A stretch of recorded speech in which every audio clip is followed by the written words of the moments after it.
Are you tired of doctors dismissing your symptoms or worse, even making you feel crazy? Even if your blood work comes back normal, it doesn't mean your health is where it should be. Think of your blood like a delivery truck carrying nutrients and hormones, but the real payoff happens when your cells open the package and use what's inside. If your cells are stuck in what's called cell danger response, triggered by stress, toxins, or infections, they go into protective mode. In this state, cells close off and don't properly take in or utilize the hormones or nutrients they need from the bloodstream.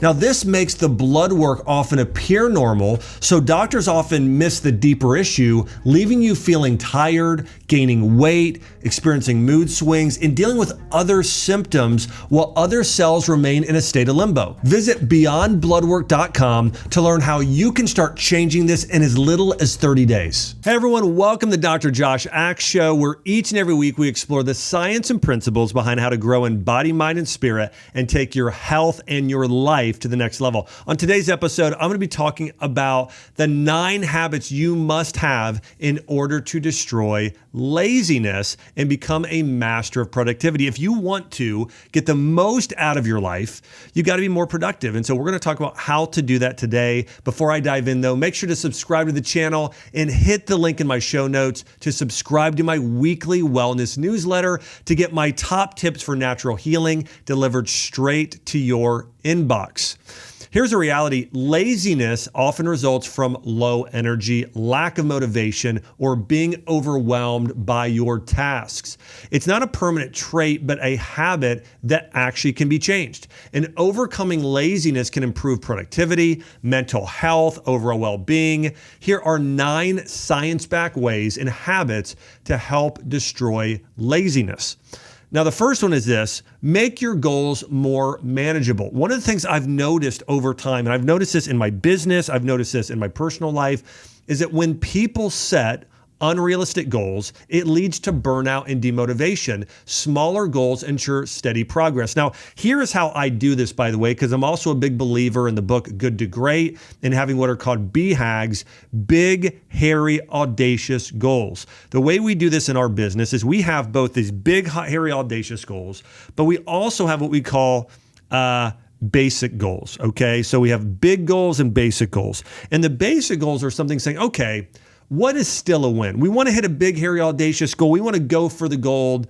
But also, if we were able to do these things and we got to the end of the year, would we feel like that was a win versus, versus something else? Looking at the last year. Okay, so let's say, for instance, in business, your big, hairy, audacious goal is to triple your business the size. Okay, well, that's good. Or maybe it's to lose 100 pounds. Okay. And so those are the type of goals I'm talking about in 1 year. Now, another goal might be, well, what if we grew by, 25%? Okay. We had 25% growth, or let's say maybe you lost 30 pounds. You needed to lose 100, but you lost 30. Would that still be a win? Would you still be going in the right direction? Would that still be a win? Yes. And so you can take those big, hairy, audacious goals and you can take those, and then you want to break these into just smaller goals to where you see daily progress. So for instance, you might have a big, hairy, audacious goal, but then on a weekly basis or day basis, you have smaller goals that don't necessarily, that don't seem so daunting.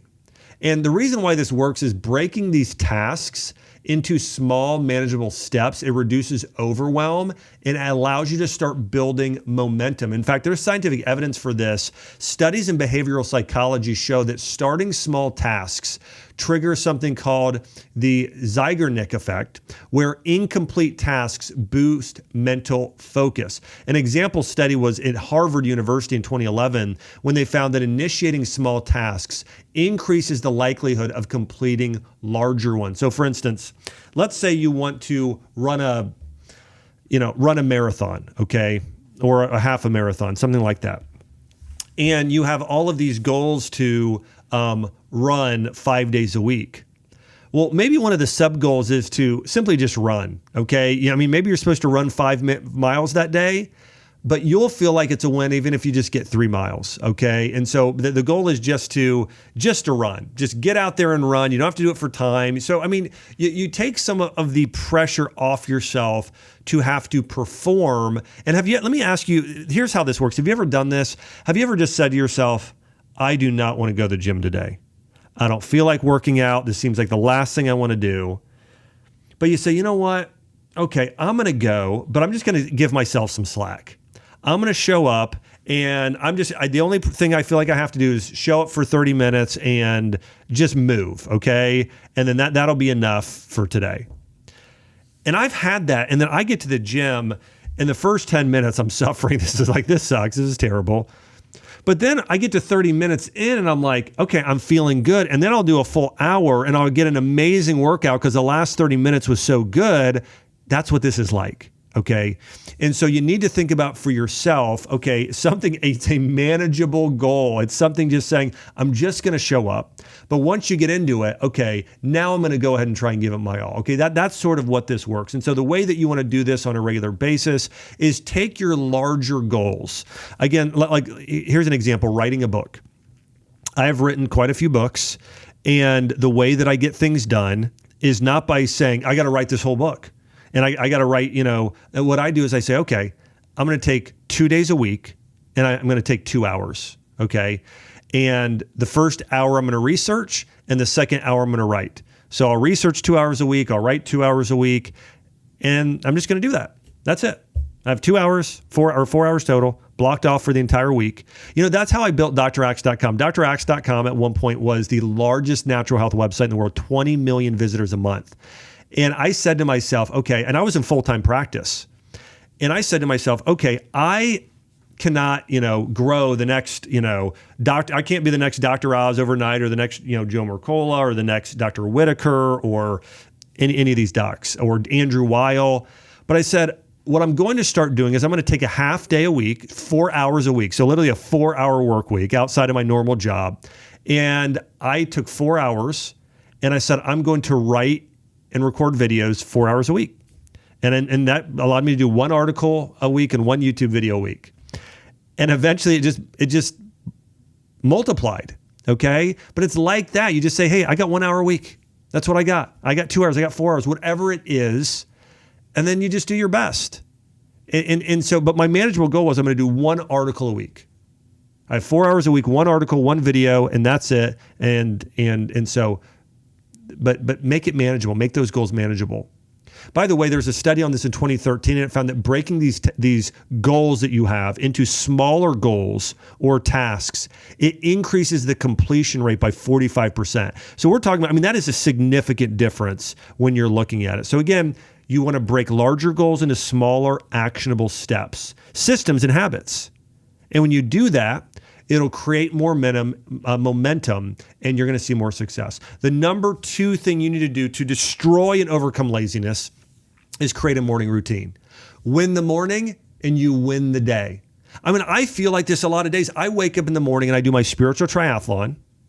And so the first thing I do is say, God, I am so, so grateful for my amazing wife, my amazing life, that I have a God like you that cares about me, that's helped heal me, that's allowed me to thrive, that's put a roof over my head. Thank you, thank you, thank you. And I get grateful. And then I spend 5 minutes reading my Bible or a spiritual book. And then I'll spend 5 minutes in just prayer and meditation on what I read and just connecting with God. So I do that for about 5. So I do a spiritual triathlon. And then I'll have a superfood smoothie. And then I'll connect with my family. And then I'll go get my workout in. And I'll do that all between 6 a.m. and maybe 8:30 a.m. or the latest 9 a.m. Okay. And I've won the day. But typically it's about a 2-hour period with all of those things lumped in together, 6 to 8. And most people can do that. They can find a way to do that. Now, listen, you might only say, well, I only have 1 hour, not 2 hours. Okay. Well, then do the 15 minutes triathlon, and then get a 30-minute workout, do a Peloton, go out and walk, do something. But again, win the morning, win the day. A structured morning, the reality is this, it sets a tone for productivity and reduces decision fatigue as well. If you already know what you're doing in the morning and you don't have to it's not different every morning, it's better for your psychological health and for your success. And it's a form of discipline. There was a 2020 meta-analysis in Frontiers in Psychology, major medical journal, looking at multiple studies. And they found that those people who planned out their mornings reported a 27% increase in productivity and getting more done. So here's how to apply this. Again, number one, wake up the same time every day. For me, it's 6 a.m., but wake up the same time every day. And include energizing habits like, maybe warm water or tea with some lemon juice. Could be stretching, could be a spiritual triathlon, could be writing down your top 3 priorities or to-dos for the day. But just have a very succinct system there in the morning of what you're going to do. Here's another one, make your bed. I know this is, Jordan Peterson talks about clean your room, make your bed. Jocko Willink talks about, the military, the Navy SEAL talks about make your bed. Many studies suggest that making your bed can lead to increased feelings of productivity and a better sense of accomplishment, potentially motivating individuals throughout the rest of the day. It's that momentum thing we talked about. You do one thing like make your bed and then brush your teeth, boom. Now you have all of those other things you start to hit on and you build momentum. There's a psychological benefit there of positivity when you can do that. Number 3 thing you need to do in order to break through the laziness. Use the Pomodoro Technique. This works because it breaks tasks into timed intervals. This keeps you focused and prevents burnout. There's a study in the Applied Ergonomics Journal, and it found that working in 25-minute bursts followed by short breaks increases productivity by 22% compared to non-structured work periods. And this really also falls into this idea of time boxing, where you have a set amount of time, you put boxes around it, and you work and you rest. Now, some people like to do work 25 minutes, take a 5-minute break. Some people like to work for 50 minutes and do 10-minute breaks. Those are the 2 most popular, but those work very, very well in that way. And sometimes if you've done several 25-minute with 5-minute breaks, and at some point in the day, like around lunch, you want to do more of a 30-minute break or even an hour break during that time. But again, it's sort of you're doing sprints rather than a marathon. And for some people, they're wired to do that in a much better way. And I'll do that when I'm writing. When I'm writing, I will tend to do like 50 minutes, try and get in a zone, and then go for 10, 15, 20 minutes, go for a walk, then come back to it, and then go for a walk. And I found for me, walking as well and moving actually allows my brain to get more blood flow to it and rest my brain as well. And so, but again, doing the Pomodoro technique where you're working intensely and you have time boxing around, you're just doing this at this time and you're not answering emails and you're not doing other things. You're just doing that thing and then doing it for a time period and taking multiple breaks. That's the key to productivity. And it kills laziness, because oftentimes we kind of are like, well, I'm going to kind of like, stumble through this and I'm going to do a few emails. You kind of try and break it up, right? You do some emails, you talk to somebody at the water cooler, you jump back in and do part of what you're supposed to do, but then you do something, you kind of like mingle in, you do 10 different things all within a 4-hour period. That doesn't work very well. Every study shows that on productivity. What works best is time boxing and the Pomodoro technique combined. That's what really works. And so that's going to also help you destroy laziness because you'll feel more productive. Number 4, this ties into what I just shared with you. Remove distractions. Eliminating distractions creates a focused work environment and prevents task switching. This is important for you to do as well as helping your kids with this, okay? This happened last night. We read a Bible story to our daughter, actually twice a day. So either in the morning or at dinner, one of those meals, we actually read the actual Bible and share with her the principles we're learning. And then we actually have a kid's Bible book that we do before bed. And yesterday, or last night, Arwen, when Chelsea is reading the story, Arwen has this little toy, these Paw Patrol figures, these little things. And so she's trying to play with them while Chelsea is sharing this. And Chelsea and I are like, honey, look us in the eyes. We're going to move these out of the way. We're going to move everything off the countertop that you could look at, everything else. And we want you to just look at us. And we're going to talk here. We're going to do this for 5 minutes. And then you can play right afterwards. Okay. But again, You've got, maybe for you, it's not Paw Patrol figures or Bluey, okay? Maybe it's something else, okay, or VeggieTales. But for our daughter, it was. For you, you know what it probably is? It's probably social media or email or people, okay? It's family coming in and out of the room. It's, you're checking your social media, or their phone's ringing, there's emails, there's all of those things. Remove all the distractions. Research from the University of California, Irvine, found that it takes an average of 23 minutes to regain focus after distraction. Think about that, the amount of time wasted. Reducing notifications, by the way, on your phone and computer led to a 30% increase in task efficiency among study participants. So turning your phone on, do not disturb. Listen, everyone's going to survive and make it if your phone's not a do not disturb. I mean, up until, I'm trying to think, I got a cell phone in 2002. So I didn't get one until I was 20 years old.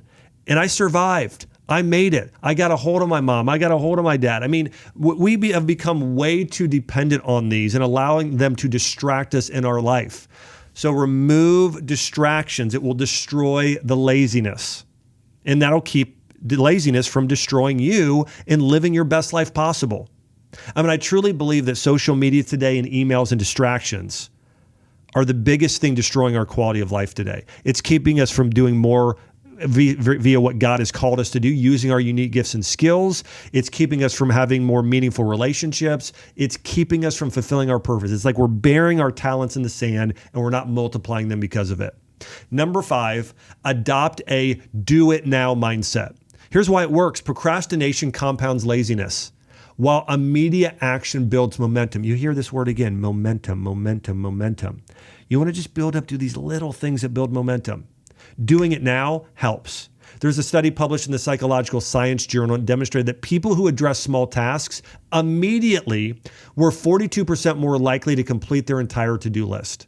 Okay? And that's what you should do. You should have a to-do list, you remove distractions, and boom, get after it. Hey, Dr. Josh Axe here. I want to share something that's been a game changer for my cardiovascular health. It's the Zona Plus. The Zona Plus uses the science of isometric exercise to help improve circulation, lower blood pressure, and even boost nitric oxide production, which is key for keeping your blood vessels flexible and your heart strong. It's super simple. You just do custom hand grip exercises, and the device takes care of the rest with its smart algorithms. What's really cool is it's not just treating symptoms, it's actually helping your body work smarter to stay healthy. Whether you're tackling hypertension, muscle fatigue, or just want to level up your overall fitness, this device is a powerhouse. If you're ready to unlock your full cardiovascular potential, visit zona.com/axe and use the code AXE100 for $100 off. For a limited time only. Trust me, your heart will thank you for it. Take control of your health today with the Zona Plus.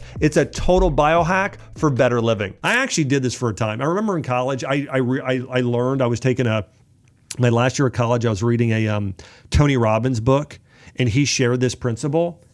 And I actually started saying to myself, when something came up, I actually started saying it out loud if there weren't a lot of people around. And if not, I said it in my head. I said, do it now, do it now, do it now, do it now, do it now. I would make myself say, do it now until I did it, until I started doing the action.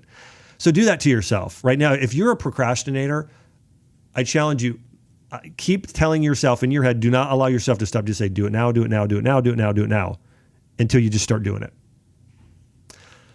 By the way, this is true with a lot of things. I want to show this. There are a lot of you who God has equipped you and called you to do something really amazing, really amazing. Maybe educating your children in a deeper way, maybe being involved with church, maybe going after that relationship you need to go after. Maybe it's a romantic relationship or more of a relationship in business or asking, finding a mentor for your life. Maybe it's writing the book. Maybe it's starting the website. Maybe it's starting the podcast, starting the practice. There's something, and you've been waiting to do it. You haven't started yet. You haven't even started. I had a mentor tell me this. He said, you know what? You're better off to fire, ready, aim. You fire off, you try some things, and then you adjust along the way. And the most successful people I see in business is they're fast starters, okay? And they do They just start doing things to see what works. Like if I would have waited until I knew everything or things were perfect to start to start my website or to start this podcast or anything else, I probably still wouldn't have started yet, right? And so you want to just get started, get going, and then take some time early on to then plan and adjust and improve. But for a lot of you, you just need to get started. Number 6, surround yourself with motivated people. I remember reading this study from Duke University, and they found that the number one way to become more disciplined yourself is hang out with more disciplined people. The number one way to grow spiritually is to hang out with spiritually strong people. The number one way to become more wealthy is to hang out with a certain type of wealthy person. The number one way to grow in character is to become around great character people. In order to become a great parent, hang out with other great parents. Surround yourself with motivated and inspiring people. Here's why it works. Social environments influence behavior. Environment is the biggest thing that impacts you, okay? It's your environment. It's not genetics. It's your environment. A 2020 study in the Nature Communications Journal found that people with motivated peers are 78% more likely to adopt productive habits. 78%, that is huge. 78% more success, 78% more impact by hanging out with motivated, inspiring people. Here's what you want to do. I want you to take your top 5 people you spend time with and write down how iron sharpens iron they are for you. Do they make you better? Do they motivate you? Do they inspire you? Do they make you better? Okay. On a scale of 1 to 10, those 5 people, how would you rank them on a scale of 1 to 10? Now I want you to go and write down the people you know that are most inspiring that you could get connected to in person. Could be your local church, could be a business group, could be CrossFit, could be your fitness club, wherever it is, okay? Write down those people and try and spend more time with them. Now listen, I want to tell you, I had this happen once in life. So now I was quite a bit younger than Dave Ramsey, but I was at a Dave Ramsey event and I walked up to him. By the way, this is when I was 26 or 27 years old. I just moved to Nashville, was just opening my functional medicine practice. And I was an inspired person. I was bold, I had a lot of chutzpah. And I went up to Dave and said, Dave, would you mentor me? And Dave said, Josh, I'm so honored that you asked, but I just don't have the time. And so I got shut down there. And now since then, I've been really blessed. We had Dave on the podcast this year, and he's become a friend in some ways here in the Nashville area. But I got shut down. But my point with that, but then I got connected to Jordan Rubin, then I got connected to amazing friends I have from everyone from, Dan Sullivan to Isaac Meek to just so many, Chris Motley, just amazing people I have in my life. Andrew East, Colt Morton. I have a lot of friends and people that inspire me, that are motivated people. And so it's not always, again, my point is this. Don't necessarily at first glance go after, again, the Dave Ramsey in your life or the John Maxwell in your life. These are people that, now I have some people I'm really blessed to be connected to in that way. Craig Rochelle has become a friend over the past few years and people that I'm really honored to be able to connect with. But I'm saying this to say, go and hang out with people that you can start to hang out with, right? That are motivated, inspiring people. And also, let me say this. When you go into a relationship, focus less on what you're going to get from the person and focus more on what you're going to give. If I step into a relationship with someone like a Dave Ramsey or a Craig Rochelle or a John Maxwell or the friends that are more peers of mine today, I'm more deeply connected to, like a Chris Motley or these people, I really go into those relationships thinking about how can I love this person? How can I bless this person? How can I make their life better? How can I help them become all that Christ has called them to be? So one, you should pursue being around more motivated, inspiring people, but oftentimes you want to be able to, if it's appropriate, be able to connect with them, or support them in some way as well. Now, sometimes you just really need to be the disciple, right? And you have that mentor in your life. And let me just say this as well. This is such a gift for the mentor that you might have. If they're discipling and coaching you and you do what they say. It's so rare today. I mean, like for myself, if I have somebody who is in a position where I feel like, okay, if I sow into them, it can reap a harvest. And I sow into them and they don't do what I ask them to do or what I'm challenging them to do, and they've essentially asked me for advice or some form of mentorship, and they don't do it, I feel like I've been farming and I've been taking seeds and I'm just dropping it on concrete and it never grows. It's very disheartening for me. So I won't continue mentoring that person. However, if I have somebody and I'm sowing seed and all of a sudden I look up the next year and they have grown and they're being fruitful and they're multiplying and they're doing big things with their life and they're inspiring others, I am so motivated knowing I sowed seed. It was on good soil. I want to continue to sow in that very same area into that very same person. So if you have an opportunity to be mentored, go above and beyond with what they shared with you to do in taking action. And then you know what? You will eventually grow to a point where you might even outgrow that person, and God sends along someone else, or you pursue someone that God connects you with, that then you can grow even more. That has been the story of my life, of being really focused on, if I have a mentor pour into me, do everything I can to be coachable and to be the good disciple in throwing down my nets and following that person. And I want to encourage you to do the same. That's how that's how discipleship should work. The other great thing I do want to mention is having an accountability buddy. You know, Jesus had 12 disciples, and he had, Peter, James, and John, right? And so you have those accountability partners in life that you're walking through life with. So surround yourself with those motivated people as well. And also, and by the way, I think there's power in doing this in person, but also having those mentors and people in virtually as well. Like, for instance, right now, I'm going through a series called the Gospel Series with some experts like Jordan Peterson, Bishop Robert Barron, Jonathan Pezziau, some amazing people. And so I'm kind of learning from afar. I'm reading some psychology books. I'm going through leadership books. And so I'm learning from afar. But I also am learning from people in person on a regular basis. And ideally, you want to have both if you can. Write down 3 people, 2 to 3 people, let me just say 2 to 3 people that are inspiring and motivating that you can connect with in person, and connect with those people more this year. Okay, number 7, reflect and adjust regularly. Regular self-assessment identifies roadblocks and helps refine strategies for improvement. There was a study published in the Journal of Applied Psychology, and it found that people who reflect daily on their goals increase their success rate by 33%. Here's what you do. You set aside 5 minutes each evening or once a week. Well, the way that I tended to do this is I would do this once a week, and I would do it on Fridays and or Mondays, but I typically like to do it on Fridays. And I like to take 30 minutes and just go through, okay, what are the stats for the business this week? How did I do with my relationships this week? How did I do with the different, the dashboard of my life, okay? My faith, my fitness, my family, my work/financial life, my free time. Okay, I want to self-evaluate. How did I do in these areas, and how can I do better next week and plan better? That is huge for destroying laziness and creating a breakthrough. Now, number 8 I want to mention here is beat laziness with healthy living. There's something about eating healthy, and here's the biggest one. Eat a healthy breakfast or your first meal of the day if you're intermittent fasting. When I would have patients come in, one of the first things I would tell them to do is change their breakfast.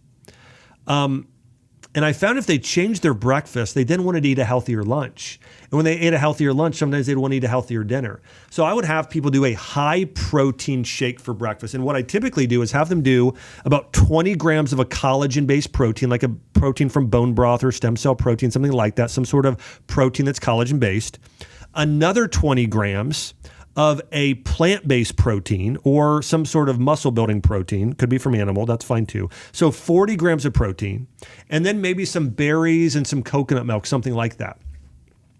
And I found that when they did that high-protein, super nutrient-dense diet, breakfast, man, I mean, it just helps so much. In fact, there was a study published in the Nutrition Journal, and it found that high-protein meals improve focus and reduce fatigue by 28%. So this could be protein powder. It could be eggs, pastured eggs. It could be Greek yogurt. Could be a handful of nuts like almonds or macadamia nuts. It could be tuna or salmon. It could be, again, any sort of organic meat product. But again, something high in protein is ideal. Okay, so high protein there, and avoid the sugary foods. Okay, the sugar and the seed oils. That's what will destroy your health. That's what will destroy your blood sugar. Stay away from those things. Replace that with more protein and fiber and some nutrient-dense foods. And there's plenty of studies showing that sugar totally plummets your psychological performance. In fact, there was a study published in the Journal of Clinical Nutrition in 2016 that found the link between refined carbs and reduced brain performance and lethargy. So again, stay away from the sugar and seed oils there. And then exercise, just moving. Now listen, number one, go on a lot of walks. That's the best thing to do. If you want to break up your day, work, then walk, work and walk and work and walk. But one time a day, ideally, you want to do something a little bit more intensive exercise, whether that's weight training or getting on a spin bike or Pilates or yoga or bar class or something like that. That's the best. But at the very least, do a lot of walking and mixed in with your work. And that's really going to help you beat laziness because you're getting more blood flow. When you're just sitting around, like when you don't have blood moving, it is... you're less motivated. There's less blood in your brain. You don't think as well. Walking is so good for this. And one of the last things I want to say too, in regards to the health practices to beat laziness, is getting good sleep. And the biggest thing here, according to most studies, is going to bed early. Okay, and then sleeping between 7 to 9 hours. People that slept between 7 to 9 hours, according to a sleep medicine journal, performed 20% better on tasks than those that slept less. So you do want to prioritize sleep, trying to get to bed a little bit earlier. Set an alarm for when you're going to go to bed and when you're going to wake up, okay? Because a lot of times what happens is people they want to watch, okay, I'm going to watch one more episode of this Netflix show, and then all of a sudden you're up 45 minutes or an hour later, so then you lose that hour of sleep. So then you're tired the next day. So beat that in that way as well.